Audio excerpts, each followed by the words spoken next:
안녕하세요. 금요일 아침을 함께 여는 모닝뉴스의 DJ 대박이입니다. 오늘은 3월 20일 금요일 춘분이에요. 낮과 밤의 길이가 딱 같아지는 날이죠. 본격적인 봄의 시작을 알리는 절기기인데요. 서울은 오늘 맑고 쾌청한 봄 날씨가 예상됩니다. 다만 아침 기온이 영하권까지 떨어지고 낮에는 포근하게 올라가서 일교차가 무려 15도 가까이 벌어집니다. 출근하실 때 가벼운 겉옷 꼭 챙기시고요. 새벽에 안개가 끼는 곳도 있으니 이른 아침 운전하시는 분들은 안전운전 유의해 주세요. 주말에도 맑고 포근한 날씨가 이어진다고 하니 봄나들이 계획 세워보셔도 좋겠습니다. 자, 어젯밤 미국 시장 소식부터 전해드리겠습니다. 어휴, 어제도 녹록치 않은 하루였어요. 결론부터 말씀드리면 다우지수가 203포인트 빠져서 46,021에 마감했고요. S&P 500은 0.27% 하락한 6,606포인트, 나스닥도 0.28% 내린 22090으로 장을 마쳤습니다. 숫자만 보면 소폭 하락 같지만요. 장중 스토리가 훨씬 드라마틱했어요. 장 초반에 S&P 500이 200일 이동 평균선 아래로 떨어졌는데 이건 2025년 5월 이후 처음 있는 일이에요.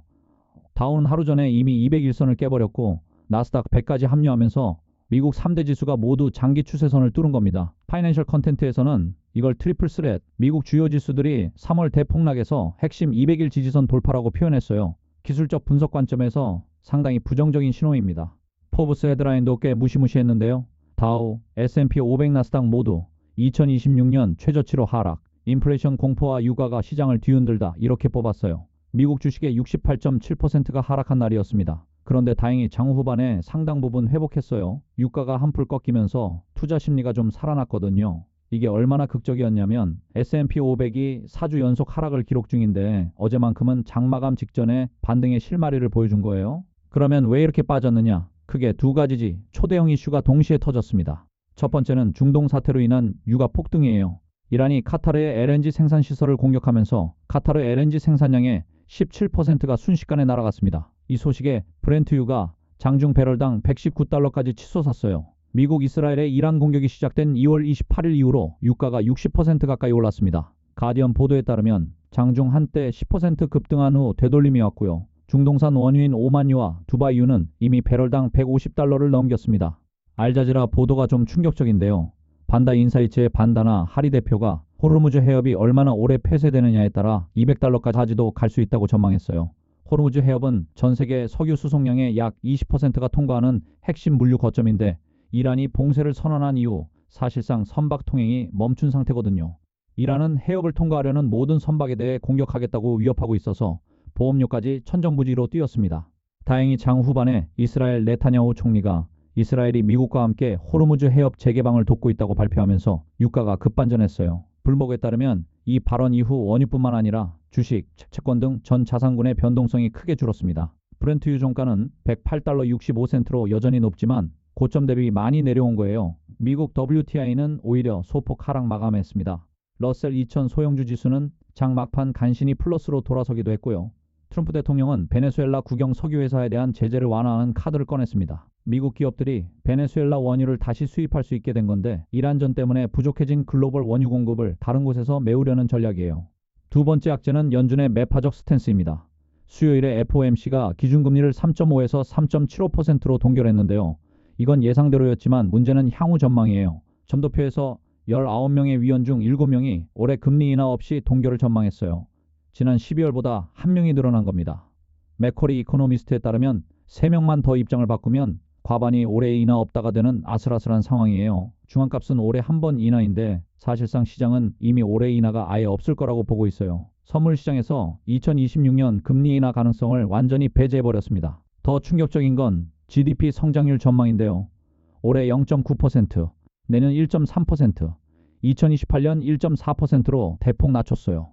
사실상 스태그플레이션, 그러니까 물가는 오르는데 경제는 거의 성장하지 못하는 최악의 시나리오를 연준 스스로 인정한 셈이죠. 리오타임스 브리핑에 따르면 2월 PPI 생산자 물가지수가 전월 대비 0.7%로 시장 컨센서스의 2배가 나왔고 코어 PPI도 전년 대비 3.9%로 1년여 만에 최고치를 기록했습니다. 유가 급등이 이미 도매 물가에 반영되기 시작한 거예요.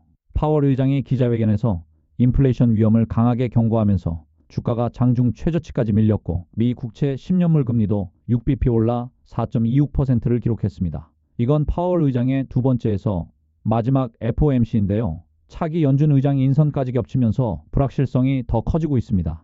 JP모건의 두브라프코 라코스부야스 글로벌 전략 책임자는 S&P 500 연말 목표치를 7,500에서 7,200으로 하향 조정했습니다. 유가 충격에 따른 경기 침체 리스크를 반영한 건데 그래도 현재 6,606 수준에서 7,200이면 약 9%의 상승 여력이 있다는 뜻이에요. 완전 비관론은 아닙니다. 개별 종목으로는 마이크론이 주목할 만합니다. 역대 최고 매출을 기록했는데도 주가가 급락했어요.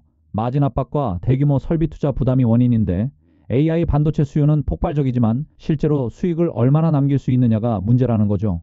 모틀리플에서 블로그아웃 실적에도 불구하고 마이크론이 추락한 이유라는 분석 기사를 냈더라고요. 넷플릭스도 30% 반등 이후 급격한 되돌림이 와서 핵심 지지선을 시험 중이에요. 자, 그러면 글로벌 뉴스로 넘어가 볼게요. 중동 상황부터 좀 더 깊이 들어가 보겠습니다.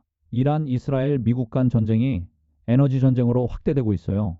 이란이 카타르 LNG 시설 공격에 이어 걸프 지역 에너지 인프라를 계속 타격하고 있고 이스라엘은 이란에 대한 공격을 강화하면서 이란의 핵 역량과 군사 인프라가 크게 타격받고 있다고 합니다. 네타냐후 총리는 어제 이란이 초토화되고 있고 누가 이란을 이끄는지도 불명확하다면서 우라늄 농축 능력과 탄도미사일 역량이 사실상 사라졌다고 주장했어요. 하지만 이란은 여전히 걸프 에너지 시설에 대한 보복 공격을 이어가고 있어서 전쟁 종식까지는 갈 길이 멀어 보입니다.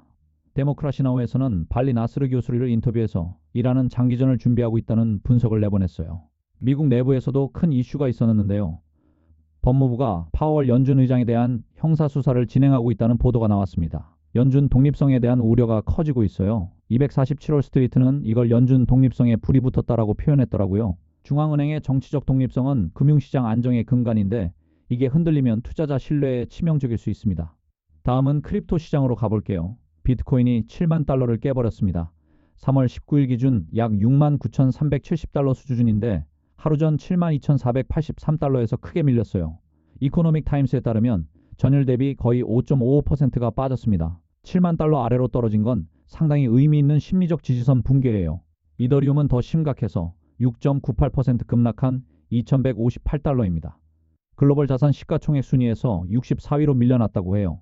XRP는 3.2% 내린 1.46달러인데 작년 7월 고점 3.65달러에서 62%나 빠진 상태예요. 솔라나도 2.4% 하락해서 88달러 49센트 수준입니다. 공포 탐욕 지수가 23으로 극단적 공포 구간이에요.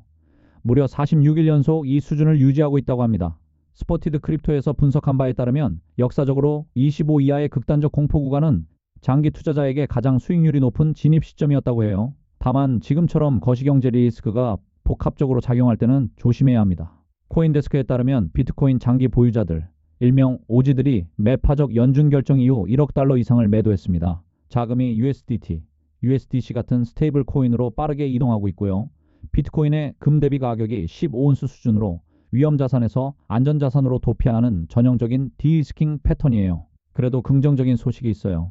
XRP ETF 유입액이 출시 4주 만에 10억 달러를 돌파했습니다. 이더리움 ETF 출시 이후 가장 빠른 기관 자금 유입 속도라고 하는데요. 가격은 빠져도 기관 투자자들은 오히려 할인된 가격에 꾸준히 매수하고 있다는 의미예요. 리플은 500억 달러 밸류에이션으로 자사주 매입까지 진행 중이라고 합니다. 미국 은행 규제기관이 크립토 기업들을 연준 결제 시스템에 초대하고 승인 요건을 없앴다는 뉴스도 있었어요. 규제 환경이 우호적으로 바뀌고 있는 건 장기적으로 긍정적입니다.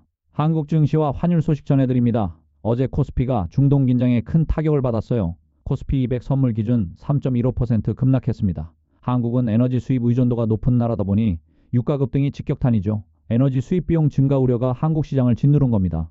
오늘 아침에는 다행히 반등해서 코스피가 5,813포인트에서 출발했는데 전일 대비 50포인트 정도 올랐습니다. CNBC에서도 한국 코스피가 약 1% 상승 출발했다고 보도했어요. 코스닥도 1.23% 올랐고요. 참고로 일본 시장은 춘분의 날 공휴일이라 오늘 쉽니다. 환율이 정말 큰 뉴스예요. 원달러 환율 종가가 드디어 1,500원을 뚫었습니다. 디지털타임스 보도에 따르면 전일 대비 17.9원 오른 1,501원에 마감했는데요. 주간 종가 기준 1,500원 돌파는 2009년 3월 글로벌 금융위기 이후 무려 17년 만에 처음이에요. 장중에는 1,505원까지 갔습니다. 중동 긴장과 파월의 매파 발언, 그리고 유가 폭등에 따른 무역수지 악화 우려가 3중으로 겹치면서 원화가 크게 약세를 보인 겁니다. 수입 물가 상승을 통해 국내 물가에도 연쇄적으로 영향을 줄 수밖에 없어서 서민 경제의 부담이 커지고 있습니다. 해외여행, 유학, 해외 직구 비용도 다 올라가겠죠. 부동산 쪽도 짚어볼게요. 국내 부동산 시장은 서울과 수도권을 중심으로 거래량이 줄고 있지만 가격은 크게 떨어지지 않는 이른바 버티기 시장이 이어지고 있습니다. 이재명 정부가 농지 전수조사와 강제 매각까지 검토하는 초강력 부동산 정책을 예고하면서 시장의 불확실성이 커지고 있고요. 대규모 공급 확대, 규제지역 지정, 고가주택 대출 한도 축소 같은 조치들이 시행 중입니다. 여기에 에너지 가격 상승이 건설 비용으로 전가될 수 있어서 신축 분양가에도 영향이 갈 수 있어요. 금리 동결과 환율 상승, 유가 폭등이 한국 부동산 시장에도 복합적인 압력으로 작용하고 있는 상황입니다. 오늘의 핫 이슈 세 가지를 정리하겠습니다. 첫째, 호르무즈 해협 봉쇄와 유가 폭등입니다. 이건 단순히 주식시장 이슈가 아니라 전 세계 물가, 국제 교역, 경제 성장 전망 모두에 영향을 미치는 초대형 이벤트예요. 이란과 미국, 이스라엘 간 전쟁이 어떻게 전개되느냐가 올해 글로벌 경제의 최대 변수입니다. 특히 호르무즈 해협 재개방 여부가 단기 유가 방향의 핵심 열쇠예요. 둘째, 연준의 사실상 올해 금리 인하 없다 시그널입니다. 유가 상승으로 인플레이션 압력이 거세지면서 금리 인하 기대가 완전히 사라졌어요. GDP 성장률 전망을 0.9%로 낮춘 건 스태그플레이션 우려가 현실화되고 있다는 뜻입니다. 셋째, 원달러 환율 1,500원 시대 개막이에요. 17년 만에 환율 수준인 만큼 수입 물가와 우리 생활 전반에 영향이 큽니다. 솔직히 말씀드리면 지금 시장 상황이 좀 무거운 게 사실이에요. 전쟁, 육아, 인플레이션, 금리, 환율까지 사방에서 압박이 오고 있거든요. 하지만 이런 때일수록 패닉보다는 냉정한 분석이 중요합니다. JP모건도 연말 S&P 500이 지금보다 9% 이상 올라갈 수 있다고 보고 있고 비트코인 공포 탐욕 지수 23은 역사적으로 좋은 매수 구간이었어요. 어제도 장중 급락 후 상당 부분 회복한 것처럼 시장은 호르무즈 해협 관련 뉴스에 극도로 민감하게 반응하고 있어요. 무리한 레버리지보다는 현금 비중을 적절히 관리하면서 기회를 노리는 게 현명한 전략일 것 같습니다. 자, 마지막으로 오늘의 엔딩곡 소개해드릴게요. 어젯밤 간 만들어진 따끈따끈한 키노싱 최신곡입니다. 이 무거운 시장 분위기 속에서 잠시라도 마음의 여유를 찾으셨으면 좋겠어요. 주말이 코앞인 금요일인 만큼 오늘 하루만 더 힘내시고 주말에 봄나들이라도 다녀오세요. 춘문인 만큼 봄꽃 구경 어떠세요? 오늘도 모닝뉴스와 함께 해주셔서 감사합니다. 더 자세한 시황 분석은 janjunyoung.com에서 확인하실 수 있고요. 유튜브 채널 업다운 대박에도 놀러와주세요. 구독과 좋아하시는 분 언제든 환영합니다. 그럼 오늘도 좋은 하루 보내시고 다음 주 월요일에 또 만나요. 정리할게요. 오늘 핵심 키워드 3가지. 첫째, 연준의 매파적 동결입니다. 금리는 안 올렸지만 올해 인하 전망을 한 번으로 줄이면서 시장의 기대를 꺾었어요. 파월의 인플레이션 우려 발언이 무거운 짐을 남겼습니다. 둘째, 이란 보복 위협과 유가 폭등이에요. 브렌트 110달러 수준의 유가는 글로벌 경제 전체에 부담이 되고요. 걸프 에너지 시설 보복 리스트 공개는 상황이 더 악화될 수 있다는 신호입니다. 셋째, 한국 반도체 랠리의 지속 여부예요. 어제 코스피 5% 폭등의 주역이었던 반도체가 오늘 미국발 악재를 버텨낼 수 있을지가 관건입니다. 잠깐 보너스 이야기 하나 더 드릴게요.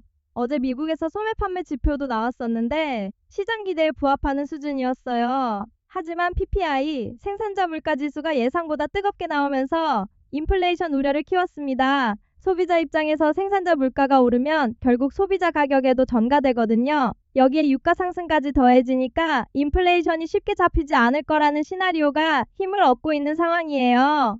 고용시장도 걱정인 게 지난달 발표된 2월 고용보고서가 상당히 실망스러웠거든요.